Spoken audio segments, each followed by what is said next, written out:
अस्सलाम वालेकुम वरहमतुल्लाह dear MD cat parents.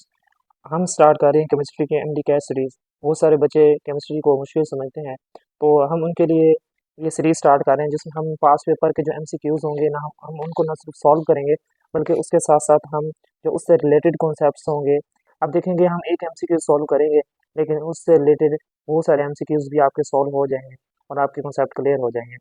तो केमिस्ट्री मुश्किल नहीं है, बिल्कुल आसान है। तो आज हमने पहला सवाल लिया है अपना 2025 एमडी कैट का पास पेपर में से। तो देखें, ये जो हमारा क्वेश्चन है वो ये कहता है कि भाई आप जो ऑर्बिटल्स हैं उनको, हाइब्रिडाइज जो ऑर्बिटल है उनको साइज के अकॉर्डिंग आपने अरेंज करना है।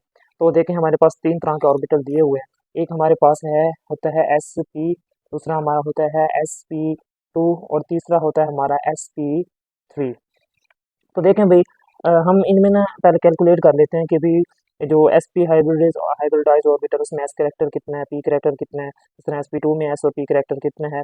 तो देखें, कोई भी चीज़ होती है वो 100% होती है, तो इसी तरह हमारे पास ये जो एस पी है ये भी 100% होगा। तो हम इसको अगर 100 को, ये टोटल दो है, एक एस है दूसरा पी है, 100 को हम अगर दो पर डिवाइड करें तो हमारे पास 50 आता है। तो इसका मतलब हमारे ये क्या मतलब हुआ कि भाई हमारे पास यहाँ 50% एस करेक्टर है और हमारे पास यहाँ 50% हमारा पी करेक्टर है।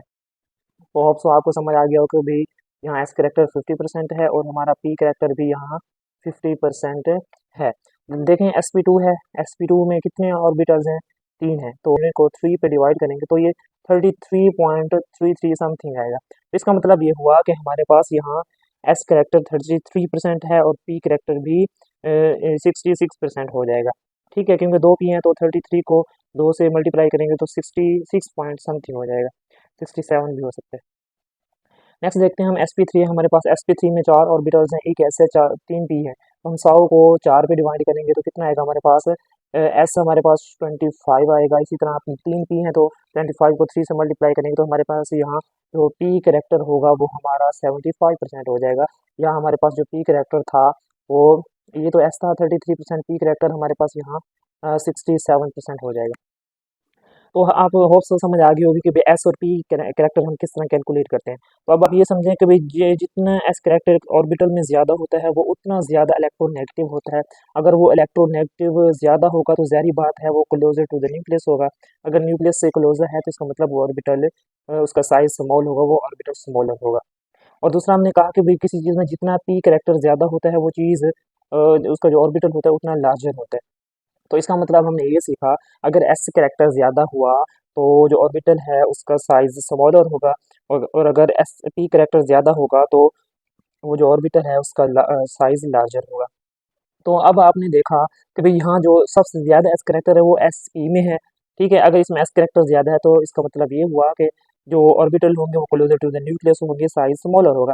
इसी तरह जो इसमें एस पी टू में देखें, जो एस पी टू है उसमें एस करेक्टर 33% है, तो इसका मतलब ये हुआ कि भाई ये इलेक्ट्रोनेगेटिव तो है लेकिन एस पी से कम इलेक्ट्रोनेगेटिव है। जबकि हमारे पास जो एस पी थ्री है उसमें जो एस करेक्टर है वो सबसे कम है। इसका मतलब ये हुआ कि भाई जो एस पी थ्री है उसमें साइज लार्जर होगा क्योंकि इसमें पी करेक्टर भी ज़्यादा है और एस करेक्टर कम है। ठीक है, तो हमने अभी तक ये सीखा कि जो पी करेक्टर है वो डायरेक्टली प्रोपोर्शनल है किसके, साइज के, जबकि हमारा जो एस करेक्टर है वो इन्वर्सली प्रोपोर्शनल है साइज ऑफ ऑर्बिटल के, साइज ऑफ ऑर्बिटल के। तो अब आपने खुद कैलकुलेट कर सकते हैं कि भाई किस में एस करेक्टर ज़्यादा है, पी करेक्टर ज़्यादा है। तो इसका मतलब जिसमें पी करेक्टर ज़्यादा होगा वो उसका साइज़ बड़ा होगा। तो आप देख सकते हैं कि भाई हमारा ये जो एस पी थ्री है इसमें पी करेक्टर ज़्यादा होगा, इसका मतलब इसका साइज़ लार्जर होगा। फिर उससे कम किसका होगा, एस पी टू का होगा क्योंकि इसमें दो पी हैं। और फिर साइज़ किसका कम होगा, वो होगा एस पी का। तो होप सो आपको ये समझ आ गई होगी कि भाई करेक्टर की अरेंजमेंट क्या है। ये सबसे पहले एस पी थ्री, फिर एस पी टू और फिर एस पी। तो आपको यहाँ ये ट्रिक बताइए कि लेकिन जो एस है उससे स्मॉल भी होता है उससे स्ट्रॉन्ग भी होता है। स्मॉल का मतलब साइज जो होगा ऑर्बिटर का वो स्मॉल होगा। और दूसरा यहाँ स्ट्रॉन्ग से मुराद ये है कि भाई जो बॉन्ड स्ट्रेंथ है वो स्ट्रॉन्ग होगी। तो जिस भी ऑर्बिटल में एस कैरेक्टर ज़्यादा होगा उसमें बॉन्ड स्ट्रेंथ ज़्यादा होगी। तो होप सो आपको ये समझ आया होगा। तो ये रिलेटेड हमने एक्सपेक्टेड क्वेश्चंस लिखे हैं। आपसे ना वो arrangement size of hybrid orbital किसने इस क्वेश्चन में पूछी है, लेकिन वो आपसे ये भी पूछ सकता है कि बॉन्ड लेंथ की अरेंजमेंट बताएं। तो बॉन्ड लेंथ की भी सेम अरेंजमेंट है जिस तरह के हाइब्रिड जो साइज होता है उसकी अरेंजमेंट होती है, बॉन्ड लेंथ की भी सेम वही अरेंजमेंट होती है।